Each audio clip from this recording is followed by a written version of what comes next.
नमस्कार दोस्तों।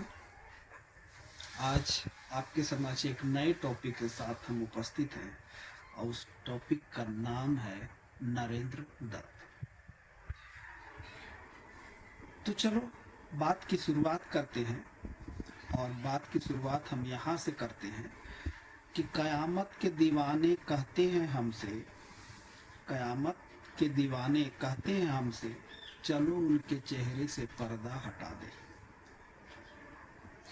प्रसंग फरवरी 1884 का है, जब नरेंद्र दत्त अपने मित्रों के साथ बैठे हुए थे। और जब नरेंद्र दत्त अपने मित्रों के साथ बैठते थे तो उनके साथ आम तौर पर शिक्षा, राजनीति और धर्म पर ही चर्चाएं होती रहती थी। जब ये चर्चाएं चल रही थी और चर्चाओं का दौर अंतिम समय में था, तो उनके घर से एक समाचार मिलती है कि उनके पिता विश्वनाथ दत्त जी का निधन हो चुका है। इतना सुनने के बाद उन्हें बहुत बड़ा सदमा महसूस हुआ, लेकिन वो धैर्यवान व्यक्ति थे, सहनशील व्यक्ति थे, इसलिए सह गए।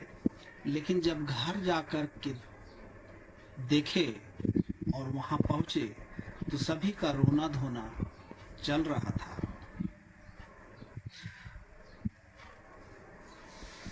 यह एक हृदय विदारक घटना उनके लिए थी।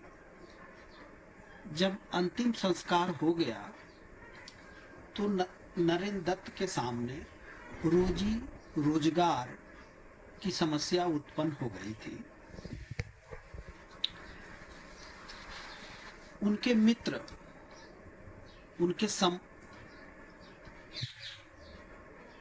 उनके लिए मदद करना चाहते थे, लेकिन नरेंद्र दत्त एक स्वाभिमानी व्यक्ति थे, जिसके कारण वे मदद लेना स्वीकार नहीं किए। जब उनके परिवार में खाने पीने के लाले पड़ने लगे, तब नरेंद्र दत्त इस कष्ट से बहुत व्याकुल हो गए और उस व्याकुलता में वे अपने गुरु रामकृष्ण परमहंस को याद करने लगे और उनसे मिलने दक्षिणेश्वर चले गए और अपनी सारी समस्याएं गुरु के पास रखे।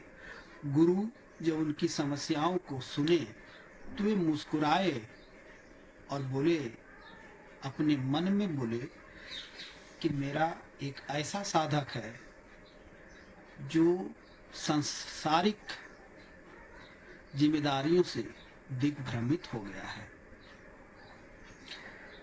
वे गुरु से याचना करने लगे कि अपनी माँ काली से मेरे लिए प्रार्थना करें कि मेरे घर में सुख शांति धन दौलत मिले। तब गुरु आश्चर्य से नरेंद्र दत्त की ओर देखे और बोले कि जिस माँ से तुम मुझे मांगने कह रहे हो, उस माँ को तुमने तो मानता ही नहीं। तुम एक निराकार रूप को मानते हो और मैं साकार रूप का पूजा करता हूँ, तो उस माँ से मैं मांगू तो क्या मांगू। लेकिन रामकृष्ण परमहंस के दिल में अपने शिष्य के प्रति असीम दया थी और रामकृष्ण परमहंस को लगा कि शिष्य मेरा मांग रहा है तो अपने परिवार के लिए मांग रहा है, अपने लिए कुछ नहीं मांग रहा। अतः उन्होंने एक निर्णय लिए और एक रास्ता निकाले और बोले नरेंद्र दत्त को कि पुत्र, मैं तो नहीं मांग सकता, लेकिन तुम्हें एक रास्ता बताता हूँ, उस रास्ते पर चलकर देखो और माता से तुम खुद मांगो। और बोले कि आज मंगलवार का दिन है, रात्रि का तीसरे पहर, तो माता के दरबार में जाओ और मांगो। नरेंद्र दत्त ऐसा ही किए और रात्रि के तीसरे पहर में जब माता के पास पहुंचे मांगने के लिए, तो माता की आंखों से एक बिजली सी रोशनी निकली और उनकी आंखों में समा गई। जो नरेंद्र दत्त धन दौलत मांगने गए, वही नरेंद्र दत्त माता के पास जाकर के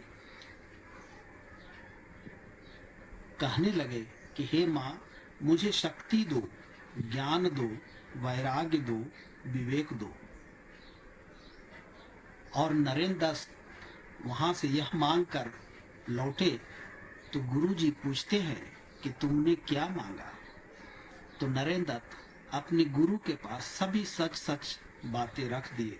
तो गुरु मुस्कुराए और बोले, अरे तुझे मांगना ही था तो धन मांगता, हीरे मोती मांगता, जवाहरात मांगता, यह तुमने क्या मांग लिया?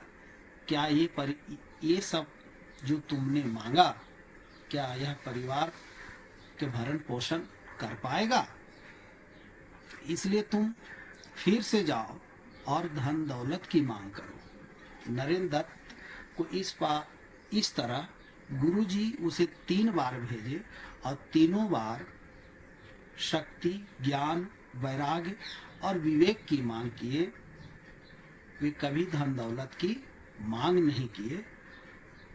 और अंत में गुरुजी के पास आकर नरेंद्र दत्त कहते हैं कि गुरुजी, मैं क्या करूं?